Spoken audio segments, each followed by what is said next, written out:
Hello, everybody. Thanks for tuning in. And something new that I'm trying to experimenting with some live streams. So your feedback, see how you like it. And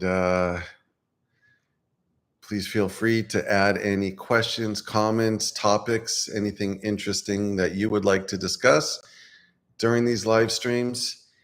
And I'll just start it off in the meantime.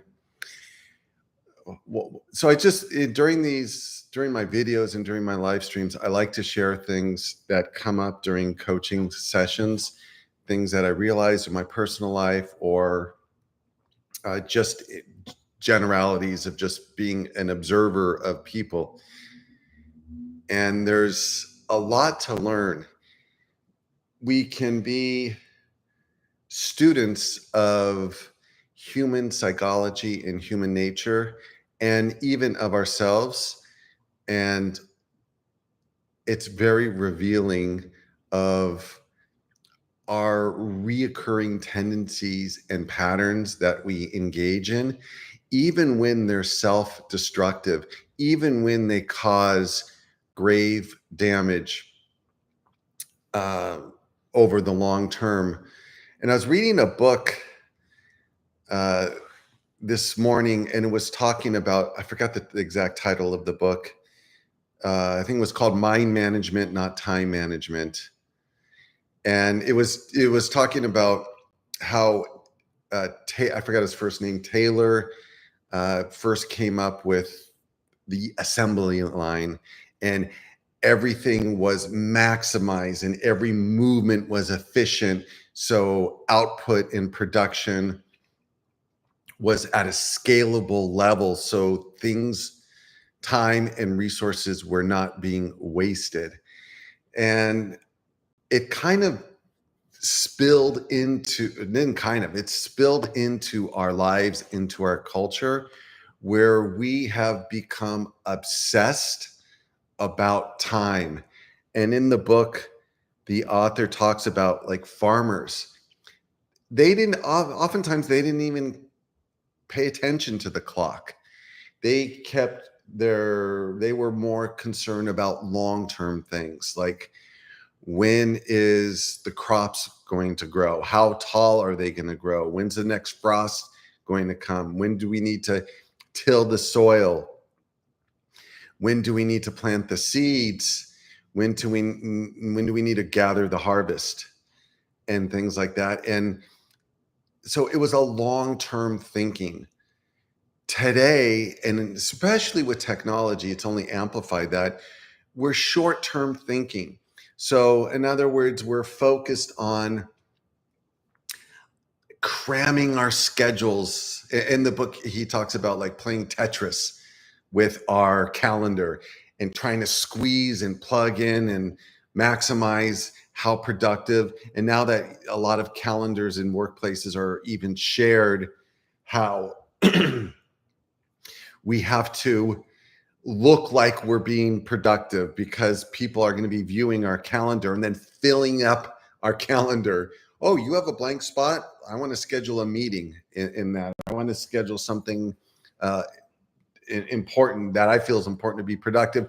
And then crazy enough, there's even apps, I didn't realize this, that will fill in your calendar to make you look productive, and so that other people don't take a chunk of your time.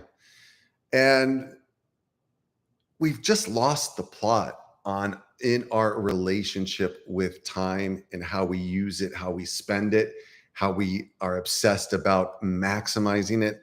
And there's, in the book as well, he talks about the diminishing returns. It's the more we try to maximize, and we reach a tipping point where we are losing more than we're gaining, because now you optimize everything, but do we optimize breaks? Do we optimize rest? Do we optimize relaxation? Do we optimize time for creative time? And generally, no, we're just go, go, go, go, go. And If we don't have a productive day, we feel let down. We beat ourselves up. We're hard on ourselves. We feel a sense of shame and guilt. And there's a cottage industry that revolves around time maximization and productivity and to-do lists and the calendar and the goal setting and all that stuff. When do we spend time just being? We're human beings. How much time do we spend and devote to just being? It's not something that is common. It's not something that we give ourselves permission to do. And he said it in the book as well, and I've heard other people say, like, for deep focused work, creative time, you probably got about 4 hours. I know when I'm coaching clients, and by the way, for those that are new to the channel, I'm a life coach, been doing it for 15 years. It's my full-time career. And if you're interested, the consultation's complimentary and the sessions are ridiculously affordable afterwards. And I try to coach people from a different perspective of not like, okay, let's do this and let's do that and let's accomplish goals. Like, it has to come from deep within, from a place that you're not forcing yourself to do things, but you're driven to do things. You're motivated, you're inspired to do things. And if we don't reach that place, then we are going to struggle and we'll be hot and cold. We'll be inconsistent on how we spend a very limited resource. And there's actually some really good lessons in the book. I don't know if I didn't read the whole book. I don't know if I will read the whole book. Some of the stuff is kind of repetition of what other books say about maximizing your time. But I do appreciate that he brings a unique perspective to it and how we spend time. And one of the things that he talks about is just spending time to be creative, spending time to self-reflect. And I'm here. Hey, Joshua. Good to hear from you, man. I don't know if you've gotten my emails, but I've been trying to reach out just to check in to see how you're doing. Hope you're doing well. Please feel free to leave a comment. And that's the problem with live chat. Sometimes I'm going to lose my train of thought. That's okay. And we don't give ourselves enough time to listen to our inner voice, to hear our inner voice, to recharge our batteries, to come up with creative solutions, creative ideas, creative pursuits, creative decision-making or wise decision-making. We are on autopilot in a lot of ways. And it's a very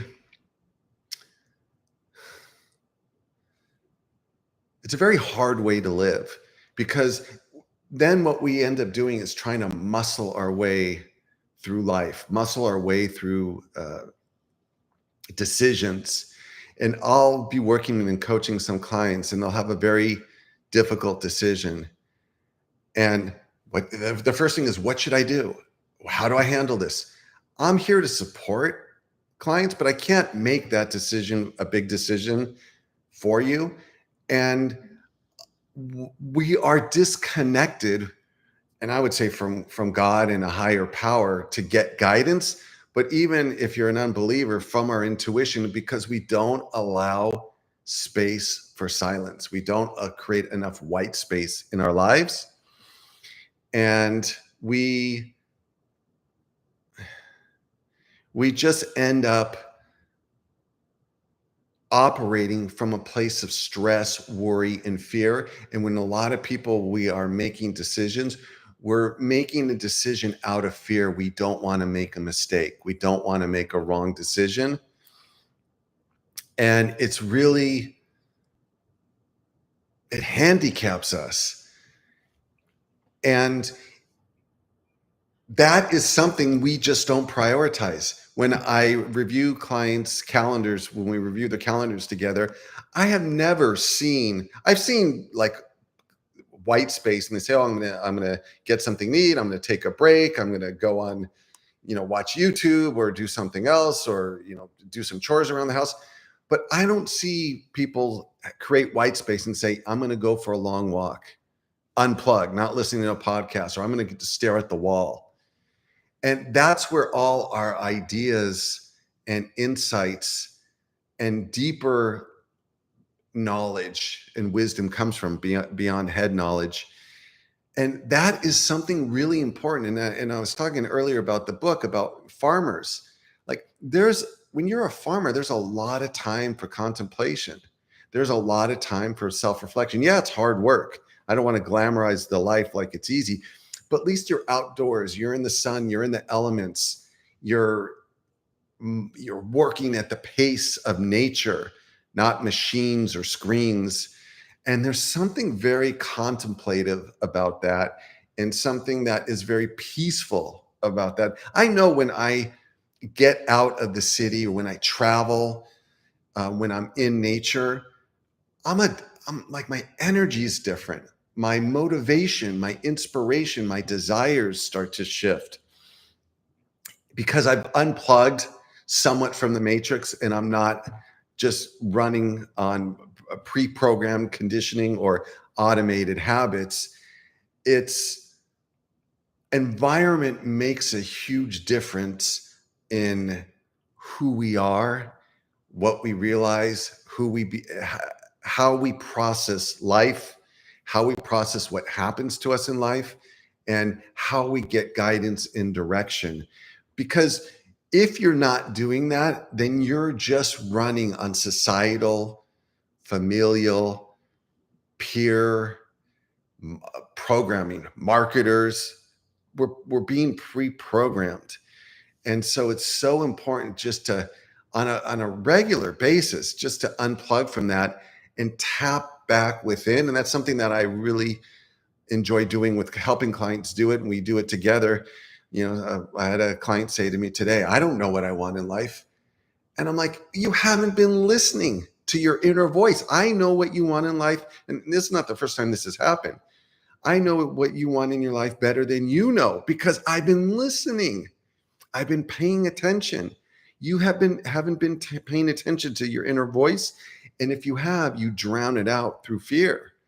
You drown it out through avoidance. You drown it out through self-doubt. Oh, I know what I want, but I'll never be able to accomplish that, or that's too risky. And it's such a disheartening way to walk through life. Okay, let me read a comment here. Okay, so Joshua, doing well. Much has changed since we worked together. Still thinking about lessons I got from you. Greetings from Sweden. I work completely remotely by now. Due to your help, thank you. Hey, I appreciate the kind words, Joshua. Have you been getting my emails? Because I've been sending you emails. Is your email address changed? I just wanted to check in to see how you're doing. It's been a while, and I just wanted to touch base and see how everything's going with you. Did your email change? And if it did, email me your new email address if you want. And yeah, and if you want to add a question or comment or anything that you want to chime in about this topic, please feel free to do so. What the point being is,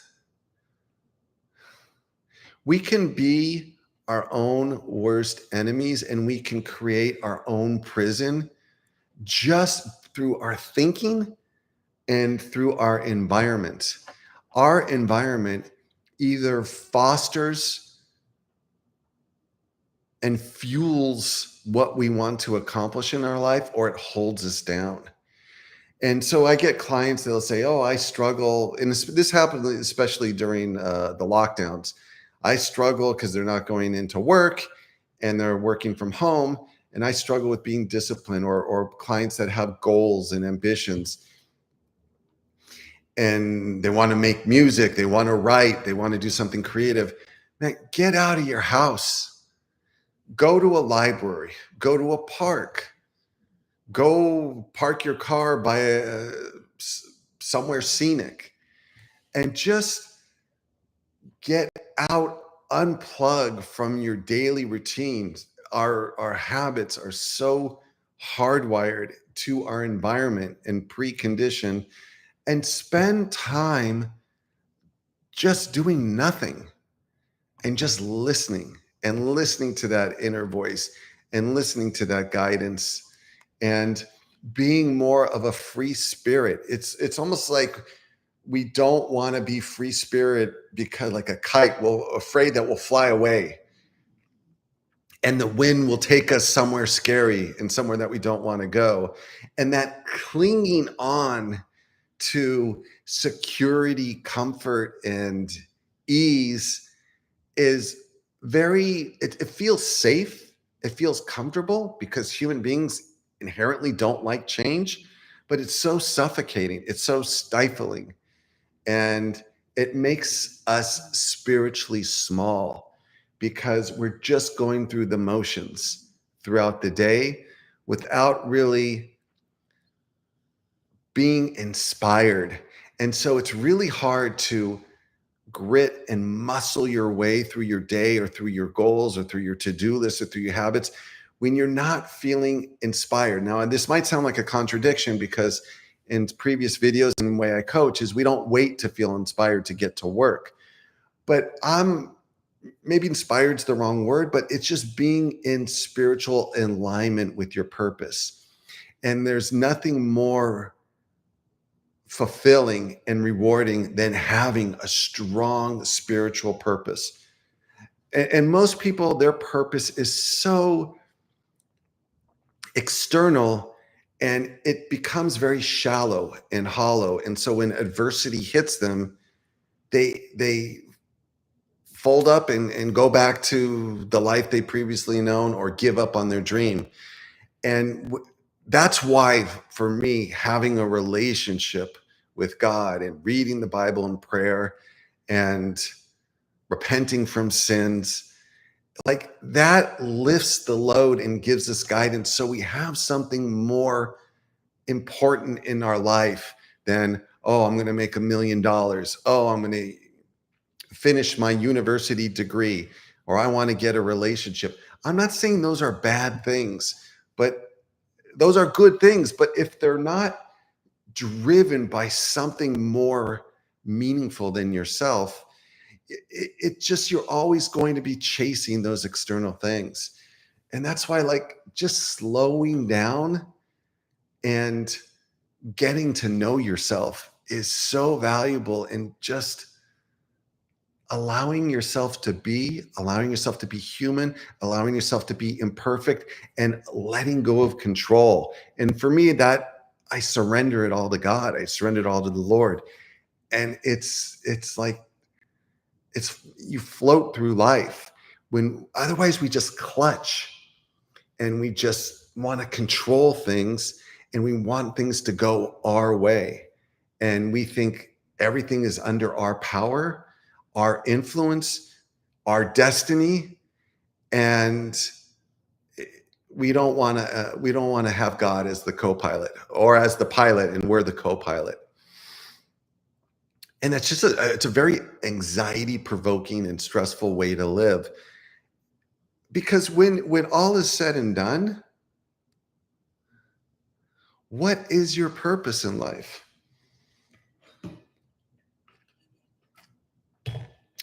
What wakes you up and gives you that verve and that excitement to tackle the day, to give you a sense of meaning and joy?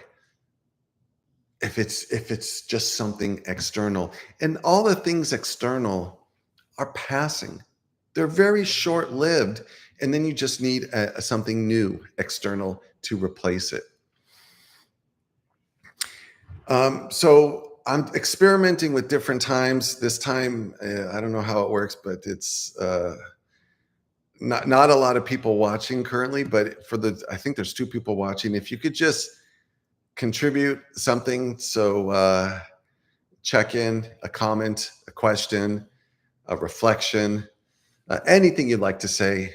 It could be imperfect and doesn't have to be profound.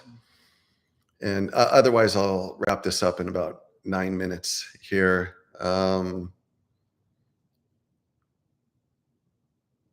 Yeah, I think that really,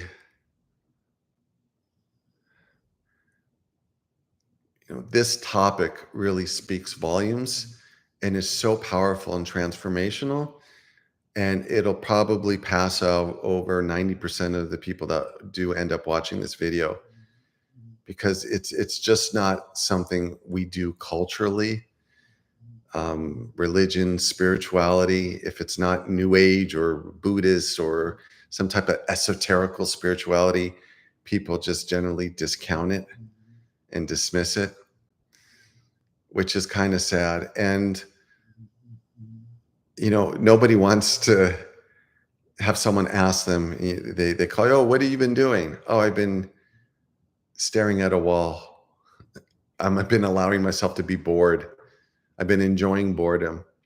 I've allowed myself to self-reflect and tap into my intuition. It's like where our identity is so attached to our productivity. It's really sad that our self-worth is attached to shallow and superficial things. When you go to a party, no one asks you, oh, what are some of your spiritual beliefs? Oh, because you're not supposed to ask those questions. It's too personal. Why? Like, I don't care what your job is. Like, why is that important? What your job is that defines you? Who you are? Oh, what's your job? Oh, I'm an accountant. I'm a lawyer. And then it's just an ego thing, a status thing. If it's a higher level job, you're proud and you kind of work it subtly into the conversations. And if not, you give it some fancy label. Like, I'm a consultant on environmental and cleanliness for the building I work for, and make sure everything is running, tip-top shape. All the systems and equipment is running. I don't know, something like that. And you find out they're a janitor. Nothing wrong with being a janitor, but we have so much shame around being human, around being flawed, and so much of our self-worth and identity is attached to our status, how much money we make, how successful we are. And it just gets old. It gets tiring. It's played out. For me, most people, that's all they know, and that's what they value and what they care about. But it's so rare just to meet someone that says, oh yeah, you know what? I spent 2 hours today self-reflecting, staring at the trees. People will think you're nuts. Hey, Kurt. Hey, I appreciate your kind words. You're welcome. I'm glad these videos inspire you. I'm getting close. Kurt, if you want to share where you're from, and if you want to share any comments or any questions, because I'm getting ready to wrap this up otherwise.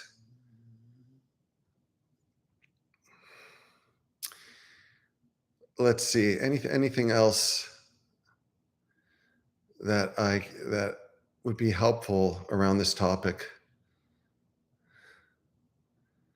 Yeah, it's crazy to think about, like, our ancestors, like, hundreds and hundreds of years ago, like everything was around the sun. like time was measured around the sun, and you just, looked outside, you basically knew what time it was. And they were in sync with the sun. Now with electricity, like, we don't even know, we're like, we don't have a clock, we don't know what time it is. And we're not getting the vitamin D from being out in the sunlight either. And it's just, we're so disconnected from nature, and we're so disconnected to like our natural rhythms.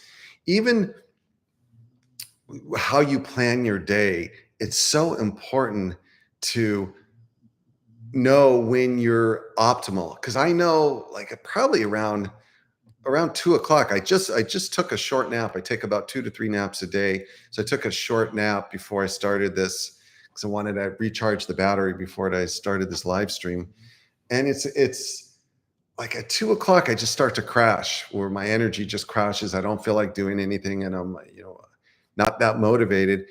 And I feel like we are disconnected with not only the rhythm of the planet and the sun and our circadian rhythm, because we stay up late, and we're just so whacked out from how we are supposed to be living. But there's small things we can do to make inroad and progress on that. And just knowing when is the appropriate time for the appropriate task and the appropriate pursuit. So I've probably talked about this in other books. There's the book, Eat That Frog by Brian Tracy. Like, usually in the morning is the best time to do something that you're really resistant towards, the important but not urgent task.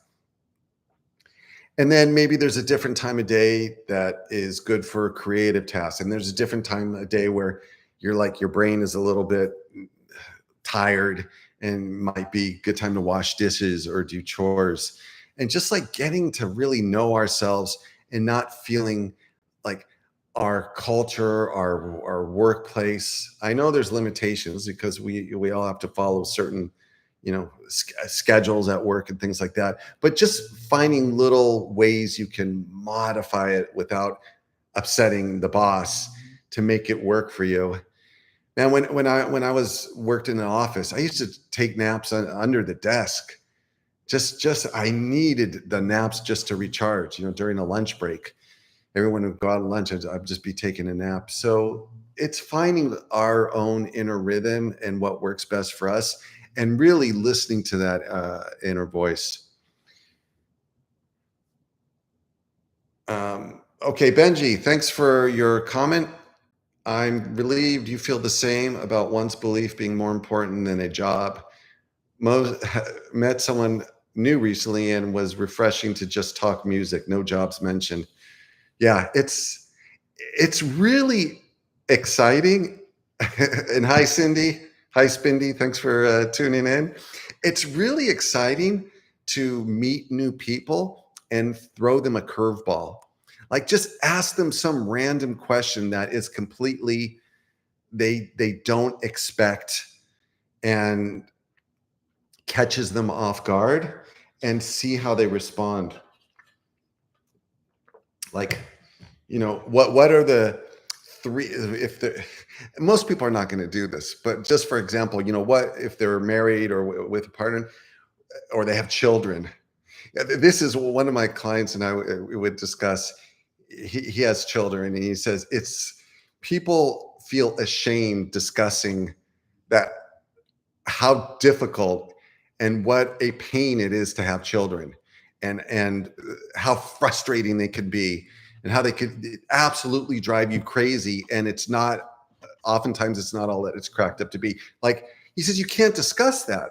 And so, like, at a party, you meet someone, hey, what are 3 things you love about being a parent, and what are 3 things that you don't like, or that you wish you can change?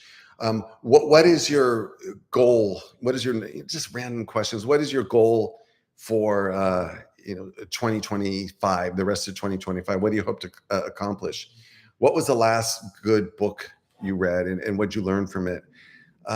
Things like that. What are some things that you don't like about going to events like this, what's a question that you want to ask me that is radically honest and outside the box of what's socially acceptable?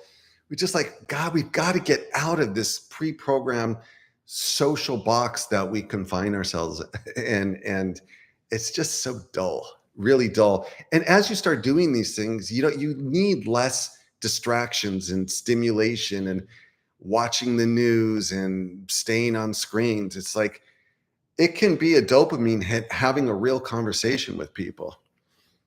Yeah.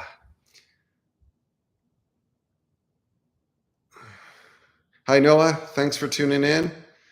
Um, okay. Is there any other topics that anyone? So we got 6 people in the group. I appreciate y'all checking in. Anything you want to add or discuss for the rest of this live stream? Because I want it to be more engaging. It's not just have it like another video, a YouTube video that I make. Okay, Kurt says, here's a problem I have. I always have complex and interesting thoughts in my mind, but it's hard to express out loud what I'm thinking about. Do you journal? Because journaling can really give clarity. And even if it's a voice journal, now with AI, you can voice journal and you can ramble and just say a lot of things. And the AI, you could say, outline it, take away the key points. That is something that I'd recommend. And I will do that where, and some people say, oh, I'm self-conscious, because I'll go for a walk and I'll be voice journaling. And I've recommended that to some of my clients, and they're like, oh, I'm self-conscious. People think I'm talking to myself. Hey, you do it as a social stretch. I don't care if people, like, why do you care if you think people are talking, that you're talking to yourself? Like, who do we think we are? We think we're that important that people are going to be thinking about us, an hour later? Oh, that guy was talking about him. Oh, I better stay away from him. Or even 5 minutes later. It's like we have to start stepping out of our comfort zone. So that's something that I'd really recommend trying, is either journaling or voice journaling. And what I do is I get a lot of thoughts, and it's important to capture them in the moment. So I use my Apple Watch to capture thoughts. I have been capturing my thoughts one form and another for probably about, I don't know, 15, 20 years. And I have a whole list of things that are either just like insights, ideas for YouTube videos, and some of them I'll possibly incorporate into the live chat, the live stream, because I think it's like we get a flash of inspiration, and if we don't capture it in the moment, it's gone. Like, if I don't capture something right in the moment, it's almost like a gift from God. Here's something I want you to know. I want you to follow. I want you to, it's like guidance. It's giving me direction. It's an arrow pointing me on and a profound insight that I should take action on. And so capturing it right in the moment is so effective. And having it, a watch, or there's phone apps. So yeah, what are your thoughts about doing something like that, Kurt? And would that work for you? Yeah, Chat GPT is good, but man, be careful, because we could give up our agency to AI, and it can be subtle. It's just like if you move the rudder of a boat just 1 degree, like over time, you could be in a completely different direction. And I'm not saying that you're doing this, but like some people, they give up their agency and their decision-making process to Chat GPT. And some people say, oh, like there's like people that have started religion around AI. There's people that use AI as their therapist or their coach.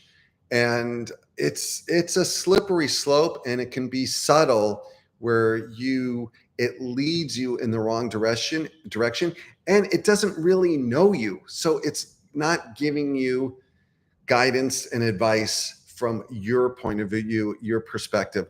But I use it. There's a lot of value to it, so I'm not totally discounting it. I remember I was having a very difficult person I had to deal with. And so I was just wanting to get some advice on an email that I was writing to this very difficult person. And I wrote the email, and then I said, clean this email up, or, give me some recommendations email, or maybe change the tone of I don't know if I said change the tone, but the advice it gave me is it changed the tone of the email, and it made it much softer, much weaker, much more sugar coated. And I'm like, then I started self-doubting myself, like, whoa, am I being rude by sending the email? And the email was not rude, but then when I got the chat GPT feedback, I'm like, oh, okay, maybe I need to soften it up. And so I went against what I initially wanted and watered down the email. And it ended up biting me in the ass, because the person I wrote the email to, they were crazy enough. They were using ChatGPT as well to respond back to me. And it's like, we're not talking to each other. And talking to human beings, there is going to be some friction. There is going to be some disapproval or disappointment or frustration. And that's real, that's raw, that's authentic. And now it's like we're living in a simulation. We're like moving in that direction where we're not even having real conversations with people. I have clients that will tell me they will put in conversations, how to have conversations with people, with family members, what they should do in life, help them work out their goals, like all in ChatGPT. And like, do you realize that there is an inherent bias that it is programmed by human beings? And like, it's just, we just want to do things easier and easier and easier. And part of our growth is doing the mental labor and doing the work to come up with our own creative solutions, come up with trial and error to see what works and doesn't work. Yeah, I'm really frightened in the future is that, like, we're not going to know what's real or not real anymore. Like when I read an email, I'm like, am I talking to a real person? Am I talking to their AI? So yeah, that's a topic for a whole nother live stream or video. So, okay. Well, having journal questions and affirmations. Yeah, I'm not saying there's anything wrong with that. And I wasn't trying to be tough on you, but it just, when you wrote that, it gave me the idea of the slippery slope and the concern of where we're headed. And like I said, I use it, and I think there's a lot of value to it. But sometimes it just gives completely wrong information. Like I did some research. I had to go to the DMV for something, and I did some research using ChatGPT. And I went there, and they're like, "Oh, that's completely wrong." Like, yeah, and she said, "Oh, other customers, the same things happen to them. Is they come here and they use ChatGPT and they fill out the wrong forms, or they have to do extra things that they didn't need to do, or they're just given wrong information." And so, yeah, it's just to be skeptical. Yeah, very flowery. Can you give an example, Cindy, of a very profound or helpful affirmation that you've recently got from ChatGPT?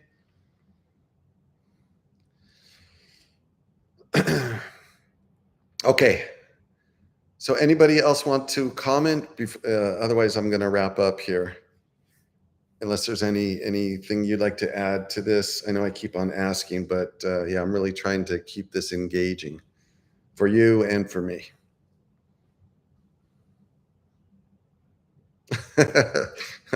It gives, and that's, I know that's the thing is like it. She wrote, every time I ask a question, it always gives me a compliment. Yeah, I don't, and that's fine. I know that's something that's helpful for you. Like I use the prompts with ChatGPT. Like, be brutally honest with me. Like, just tear me apart, critique me, because I want the truth. And sometimes I will get some helpful insights. Hey, Benji. All right. Yes. Thank you for tuning in. And yeah, hopefully we'll catch you in the next one. I'm just trying to figure out a time that works best for all of the time zones. I'm primarily United States, but I also have clients and people that subscribe and watch the channel in Europe. So you too, Cindy. Thanks for your commentary. I appreciate it. And I'll have a good day. Thank you. Yeah, if anybody has a suggestion on the time, I'm trying to figure that out, or any feedback for me, how can make these live streams, improve the live streams, or things that you liked about the live streams. And if I'll give you a minute or two, and if not, then we'll just call it a day.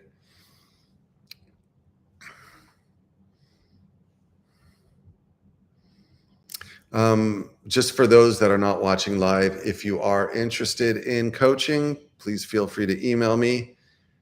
In the description, this is what I do, but I'm happy that people find value, and I appreciate the emails and the comments that I get about the value this very small, fledgling, long-term channel has had a positive impact on people. Okay.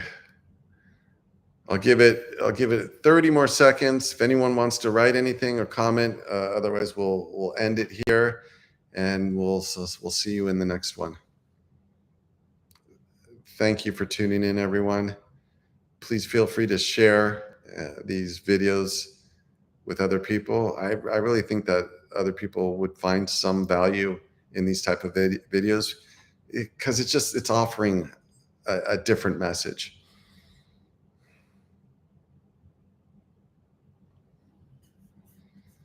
All right, no other questions or comments? Okay.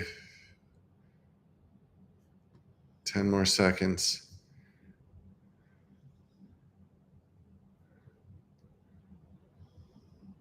All right. Really appreciate all of you who have tuned in, and we'll talk next time. Thanks. Bye-bye.